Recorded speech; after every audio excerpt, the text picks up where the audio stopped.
Certaines études estiment que la mémoire à long terme des chats couvrirait à peu près 3 ans. Avec vous, elle a un lien très fort. Elle n'oublie pas Dominique, Non, c'est mais bien. vous restez sa famille. Quelque part, c'est normal. Je suis contente qu'elle ait gardé ses liens avec Dominique parce que je ne remercierai jamais assez de me l'avoir fait connaître. Elle nous aime, ouais, ça c'est sûr. Voilà. C'était important de savoir, je pense, pour nous. Merci beaucoup Isabelle. Merci à vous, surtout. On va avoir envie de passer encore plus de temps avec Isis. Voilà. Et certainement prendre un autre chat aussi à accueillir sous notre toit. Ouais. Hein, ça, c'est sûr.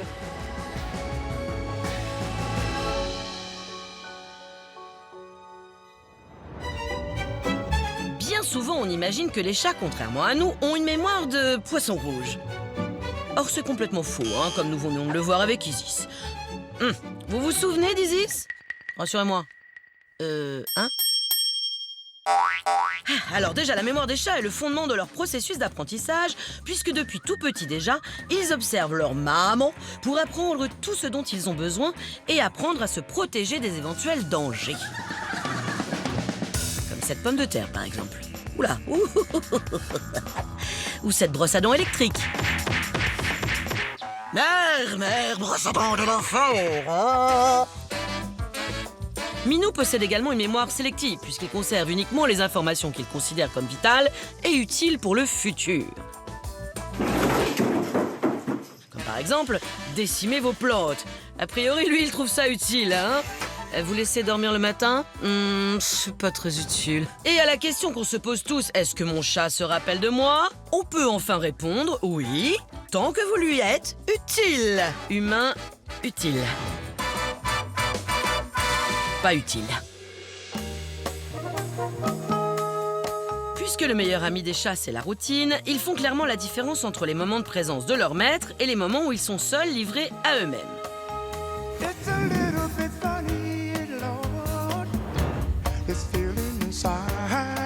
En plein cœur de Paris, à Montmartre, vit Igor, un chat abyssin. Cette race, originaire d'Asie, se caractérise par sa robe à poils courts de couleur chaude et brillante et surtout de fabuleuses oreilles. En clair, on peut qualifier Igor de véritable gravure de mode version féline. Pas étonnant donc qu'il soit devenu la principale source d'inspiration d'Édouard et de son conjoint. Tiens, regarde, Igor.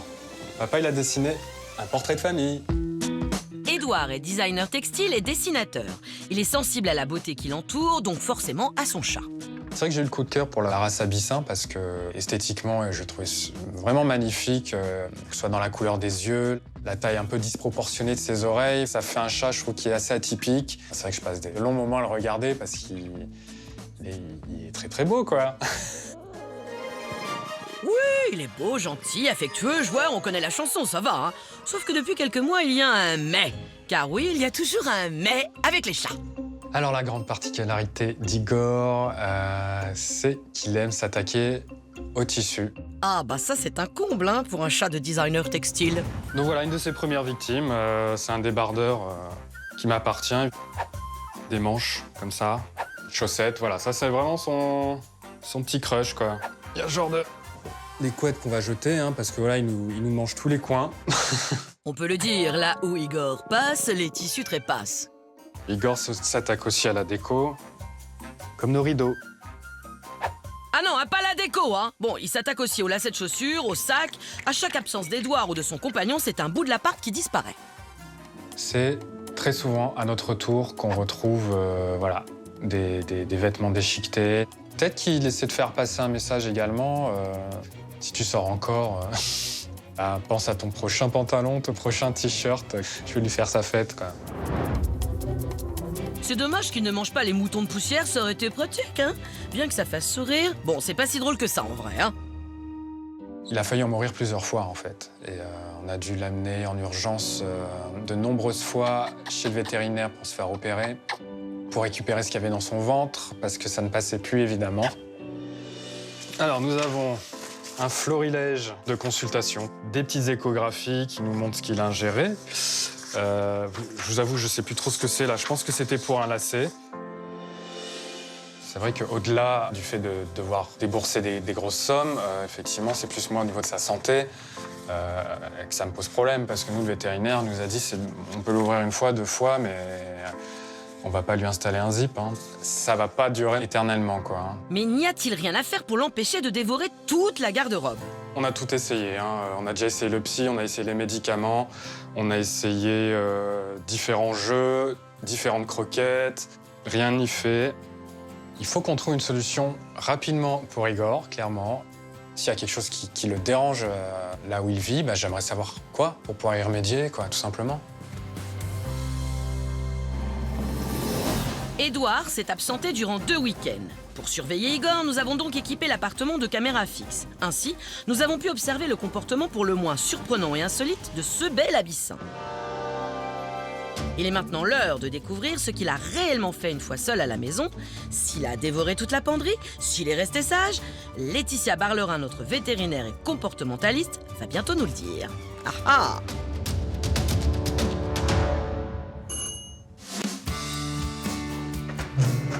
Bonjour, Bonjour Laetitia. ça va? Bah oui, très bien. Pas trop stressé? Non, mais Par les révélations? impatient de voir les images. C'est vrai? Oui, oui, oui. Allez, on y va. Je t'en prie, assis-toi. Alors, je sais que tu ne pars plus en week-end parce que tu as peur justement Ouais. qu'il mange n'importe quoi, de le retrouver avec une occlusion intestinale. C'est ça. Sauf que Ouais. tu t'es octroyé quand même 1, voire 2 week-ends. 2 week-ends. Voilà. Ouais. Alors, on va analyser ensemble son comportement et comprendre un petit peu plus pourquoi il a ce comportement qui est très dangereux pour sa santé Ouais. quand même. D'accord. On y va? Ouais, on y va. On est le premier week-end où vous vous êtes absenté. Ouais. Là, c'est les préparatifs la veille au soir. Regardez Igor. J'essaie de le rassurer toujours un petit peu avant de partir.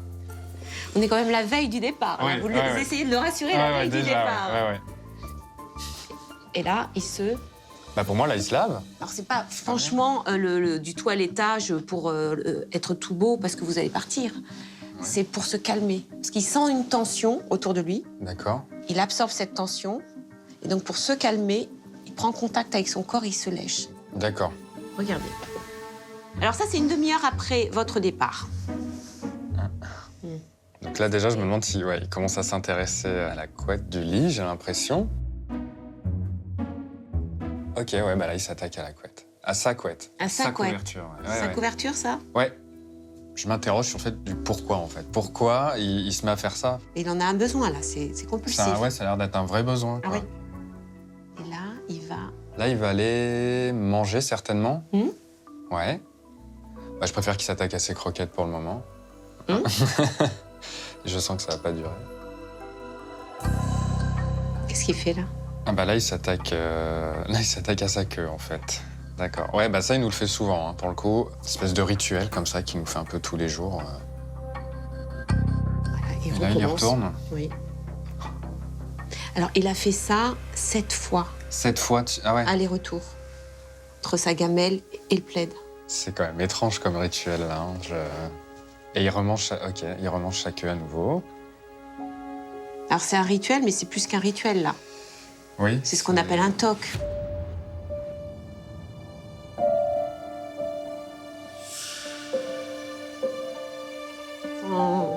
Je sens beaucoup d'émotions, là. Ouais, je me demande, encore une fois, qu'est-ce qui le met vraiment dans cet état-là? Alors, c'est un syndrome qu'on connaît bien en tant que comportementaliste. Le syndrome, ça s'appelle Wool Sucking Syndrome en anglais. Ça veut dire le syndrome du chat suceur de laine. Pardon. Vous avez compris? Ouais. Alors pourquoi? Parce que ces chats-là, bien souvent, ils commencent à l'adolescence Ouais. à s'attaquer à des tissus plutôt laineux, quelque chose de très doux. Ils les têtent, ils les lèchent et après, ils les ingèrent. Ce qui déclenche ce comportement, c'est une activité exploratoire orale Ok. apaisante. C'est-à-dire qu'ils ont besoin d'avoir quelque chose dans la bouche pour s'apaiser. D'accord. Une étude américaine estime que 6% des chats souffrant de TOC, de troubles obsessionnels compulsifs, développent un syndrome du chat suceur de laine. Ce comportement est le plus souvent déclenché par l'anxiété, l'ennui ou la frustration, ce qui explique que Igor le manifeste à chacune des absences d'Édouard. Émotionnellement, il va pas bien. Je sais pas trop quoi en penser en fait là. Parce que je me dis, sincèrement, Faites tout pour lui. on fait tout, ouais. Enfin, Qu'est-ce j'ai que vous l'impression avez... Voilà, vous avez essayé beaucoup de choses pour lui. Ouais, on a essayé pas mal de choses, mais apparemment c'est pas suffisant. On va essayer de l'aider pour retrouver une certaine stabilité émotionnelle. D'accord. Alors, je vous propose d'abord quelque chose de naturel. Ouais, Pas du yoga. d'accord. Il s'agit de l'ostéopathie Ok, et de l'acupuncture. d'accord. Igor ingère tous ces textiles dans le but de calmer son anxiété. Il faut donc prendre le problème à sa source. Certains vétérinaires proposent des séances d'acupuncture ou d'ostéopathie qui permettent de dénouer les nœuds, les tensions de l'organisme. Ces séances devraient permettre à Igor de se détendre, de diminuer l'anxiété et surtout de diminuer ses comportements qui sont compulsifs et dangereux pour lui. Je vous propose d'aller voir un vétérinaire qui va tenter justement de voir un petit peu s'il y a des blocages en lui, D'accord. qui peuvent expliquer aussi le fait qu'il ait cette anxiété latente. Ça vous dit? Ah bah oui, ça me dit, oui. On y va? Allez, c'est parti. Allez, on le met dans le sac Ouais, on fait comme et ça. en route.